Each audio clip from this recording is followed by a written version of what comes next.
Morning, guys. My name is Trevor Hlungwane, and I'm one of the lecturers for DPR1507, which is understanding the media.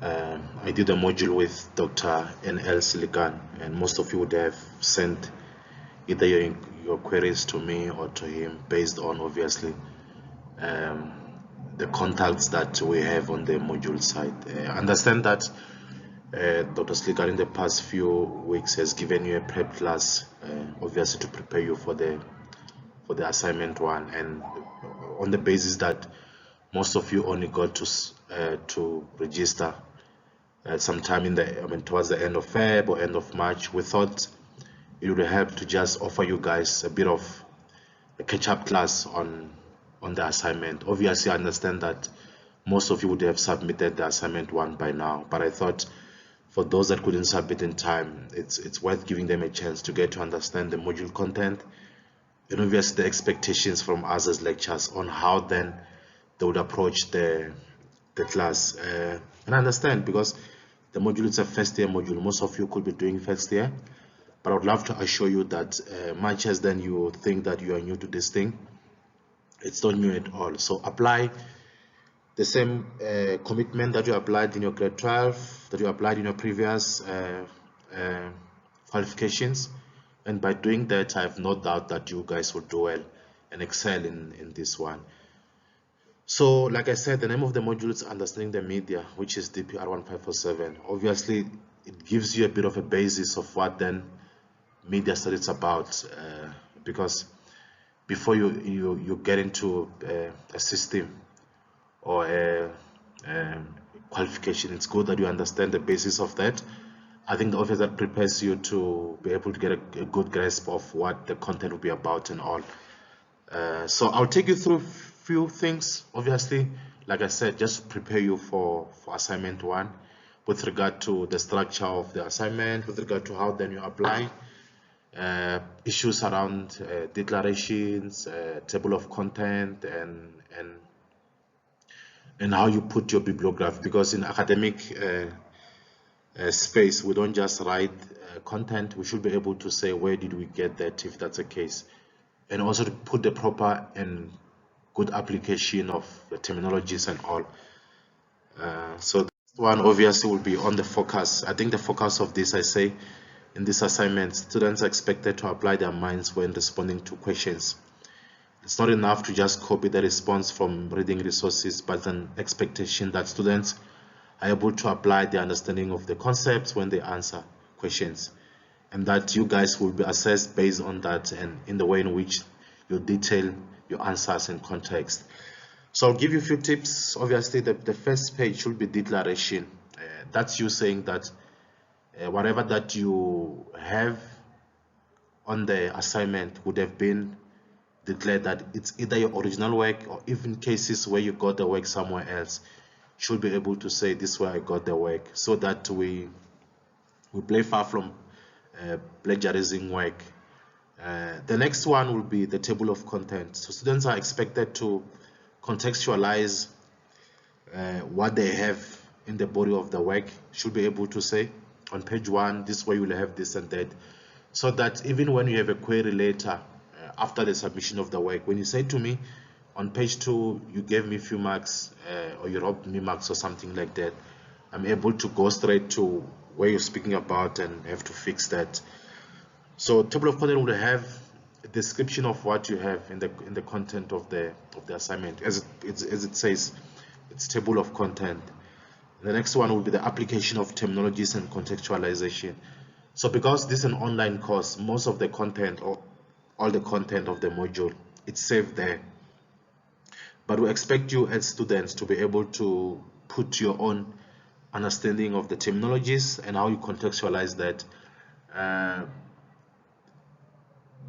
will say this because the academia doesn't it doesn't operate in a way where, well, it should be, it should operate in a space where we're able to explain the terminologies in real life, to say something like this, how does it manifest itself in real life. Should be able to say, for instance, if I ask you to give me an example of media channels, should be able to give me based on what you have experienced as a professional or as a student. So should be able to give a bit of contextualization from what I would have given you.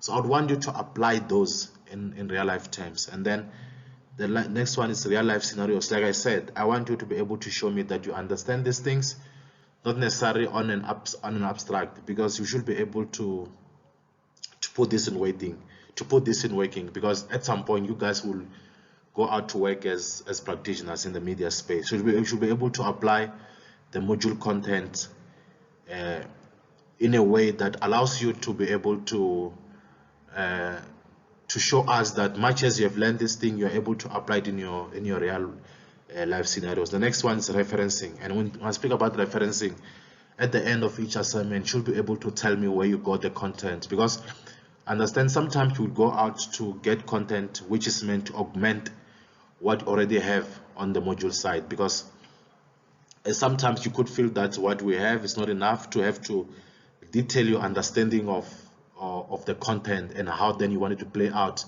in real life scenarios. So in cases where you go out to seek such reading material, you should be able to say to me, this is where I got the work. So that allows me to go to that if I want to verify that whatever that you have written really does exist, and that if it's not your own work, we should be able to do that, because plagiarism, it's punishable in academia. A lot of academics who have lost their integrity because of copying other people's work and presenting that as their own. So it's a case, it's a very serious case. We should be able to respect that. The next one, I've given you a bit of few examples, obviously from the assignments. So activity 1 speaks about you should be able to explain in your own words what media are. And because most of these things, we use them every day, we use them in our professional space, we use them in our personal space, you should be able to contextualize the meaning and how we understand the concepts and the terminologies. And then it says, list the media you see in this video and in your own words, describe how people use this media. So obviously I would have given you a link to click and view a video. That video will give you a context of what I'm asking you about. So please use that to be able to answer the questions. And like I said, you're allowed to go above what then would have been presented by the lecture. I'll be happy to see how much you understand the terminologies based on then how you go out and seek extra contextualization of the terms of the module content. I would love that you do that, but also in cases where you do that, I would want you to be able to show me where you get that, so that we avoid plagiarism, like I said initially. The next one says the video mentions the uses and gratification theory. Go to the discussion forum for this module and in not more than 2 paragraphs explain this theory. So because you and your classmates or your peers, you operating from distance places, we thought that it's good for us to be able to test you on how then you understand the module content. And when we say use the discussion forums, we're trying to get you to understand how your classmates think. I think that will actually assist you to have a better understanding or different understanding or approach of the same content and terminologies, because discussion forums are meant, they're more like a network forum for students. So you get to test each other, you get to understand how then they also understand things. But also I would want you to also have the same sections on the assignment pages, so that we avoid not putting enough on the work.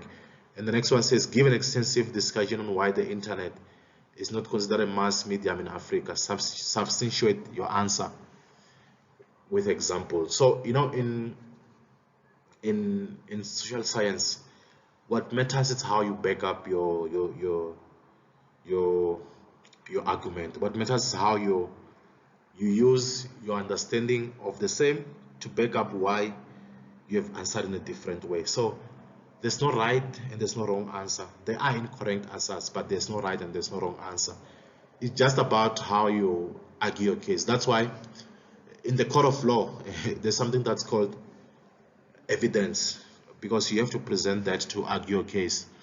No matter how much you think you have been wronged or someone have done something to you, if they have no evidence to back that up, you're able to escape from that, because we need to understand why you think in a certain way, and you need to back yourself as to why you think in that way.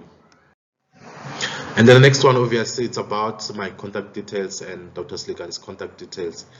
Like I said, my name is Trevor Hlongwane. My telephone number 012-429-6717, and my email is hluNGT1@unisa.ac.za, and Dr. Slikan, it's SELEKNL@unisa.co.ac.za, I mean, which is for academic. And our administrator, Miss PR Dolamo, her number is 012-429-3816. So in cases where you can't find me or Dr. Slikan, you're allowed to use contact details to do that. And I email it's dolampr@unisa.ac.za. And please, guys, do not abuse these channels. We are here to assist you. We are here to give you help whenever whenever a need arises, but you must never use the channels to abuse us. Drop us an email. Don't just call for no reason, because in the space that we work at, there's so much that is happening. We go to meetings and all, so sometimes we're unable to respond to your call. So if you can, drop an email and we'll respond to you as soon as possible. So thank you guys for this, and I hope this will be helpful in answering your question on assignment 1. All the best.